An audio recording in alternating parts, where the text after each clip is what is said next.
Hello and welcome back to another video on legends and myths. Today I'll be talking about one of the most prominent and well-known deities in Japanese mythology or Shintoism. This divine goddess is the Queen of Heaven, the kami and ruler of the universe, whose name was none other than the sun goddess, Amaterasu. Amaterasu is the great and glorious goddess of the sun, an embodiment of the rising sun and Japan itself. Though she did not create the universe, she is the goddess of creation, a role she inherited from her father, Izanagi, who now defends the world from Yomi, the land of the dead. Amaterasu is the ruler of Takamagahara, the high plane of heaven, the domain of the kami or spirits. Also known as Ohiru Menomuchi no Kami or Amaterasu Omikami. Amaterasu is the daughter of Izanagi and Izanami, who made their daughter ruler of the sky. When her father Izanagi escaped from his visit to the underworld, he had to perform a cleansing ritual in the river Woto, and it was then, from the god's left eye, that Amaterasu was born, fully grown and glowing with the light of the sun. She is also the elder sister of Tsukuyomi, the moon god who reflected his sister's light, and Susanoo, the storm god and ruler of the seas. These three who Izanagi had tasked with ruling the heavens, with Amaterasu as their leader. As was the natural order of things, Amaterasu married her brother Tsukuyomi, and together they ruled day and night. From the marriage they then produced children, but Tsukuyomi lacked Amaterasu's naturally glowing disposition. Whatever goodness he had was merely a reflection of her light. Ultimately, Tsukuyomi revealed his true colors at a banquet when Uke Mochi, the goddess of food, created a bounty from which food could be grown. After she spat fish into the sea and game into the forests, she proceeded to pull crops from her rectum. Disgusted by her actions, Tsukuyomi killed her on the spot. Amaterasu rejected her husband's disgust and banished him for his wicked actions. Thus, day and night became separated for all eternity.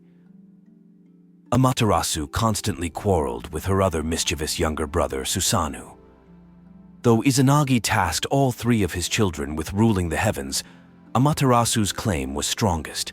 As Izanagi's firstborn, she held the divine right to rule. The youngest of the three, Susanoo, resented his elder sister's right to rule and questioned it openly. Eventually, Susanoo's arrogance led his father, Izanagi, to banish him.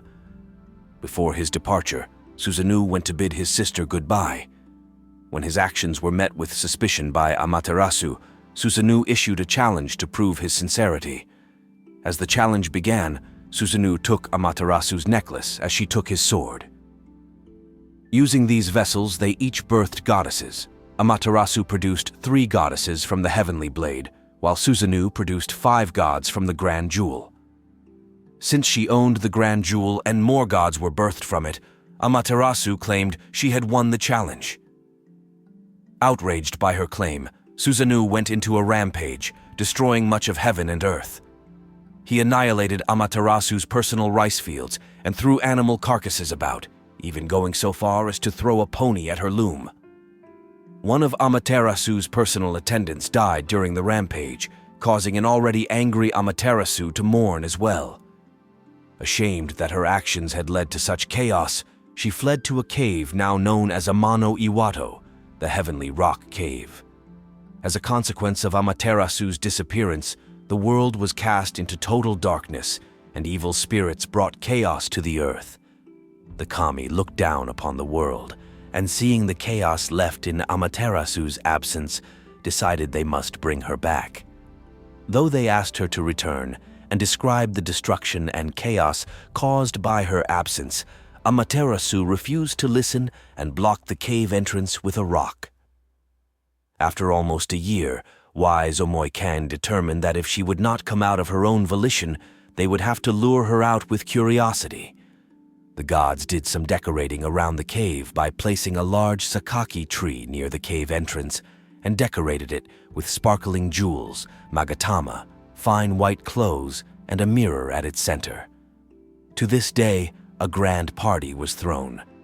In addition, the goddess Amenuzume danced so wildly in a striptease routine that the other gods' uproarious laughter finally excited the curiosity of Amaterasu.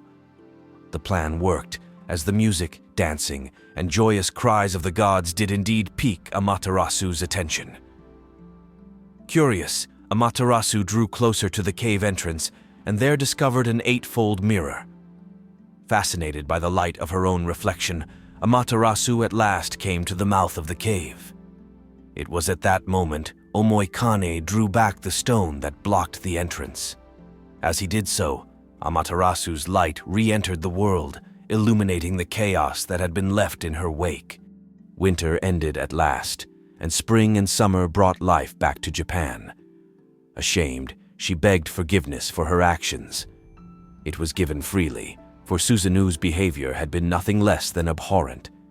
His banishment was henceforth carried out, and Amaterasu returned to heaven. She later reconciled with her brother, who gave her the heavenly blade as a gift. In time, Amaterasu sent her grandson, Ninigi, to rule the earthly realm after her son refused.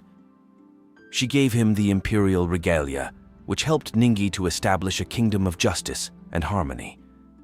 His great-grandson Jimmu became the first emperor of Japan and ruled with imperial regalia as a sign of his divine right and lineage. The Japanese Imperial family claims to have descended from Amaterasu, and this is what gives them the divine right to rule Japan. The Japanese Imperial family, which claims descent from Amaterasu, sit at the head of Japanese society, and from the imperial family, a natural hierarchy exists. In pre-modern Japan, this was one of the many justifications for society's caste system. Through Amaterasu's illumination, she represents not just order, but the justice that maintains it as well. The imperial family has long served as the legitimizing power of any Japanese political entity, and they have always used this position to ensure that Amaterasu's place as Queen of Heaven and her control of its courts are reflected in their rule. Thus, the earthly court systems and the justice they represent are reflections of Amaterasu's divine justice, though she herself is not the goddess of justice, merely its final arbiter. She maintains harmony and balance in both the natural world and human society. Amaterasu has always been an important, if not the most important kami in Japanese mythology and Shintoism. Prior to the Meiji Restoration, when Shinto was not yet formalized, Amaterasu was important across most of Japan. She not only serves as the literal rising sun that illuminates all things, but also provides nourishment to all living creatures and marks the orderly movement of day into night. Throughout history, the sun has remained a symbol of power and a universal representation of life, energy, and spirituality. Three things that Amaterasu greatly embodies. Her presence in Shintoism showcases her enduring significance as she represents elements of hope, renewal, and divinity. Thanks for watching, and I hope you enjoyed the video. Please make sure to like, share, and subscribe for more videos like this to come. I appreciate all the love and support, and I hope to bring you guys more and better content moving forward. Be sure to let me know what other deities you guys would like for me to discuss in future videos. Take care, and I'll see you in the next myth.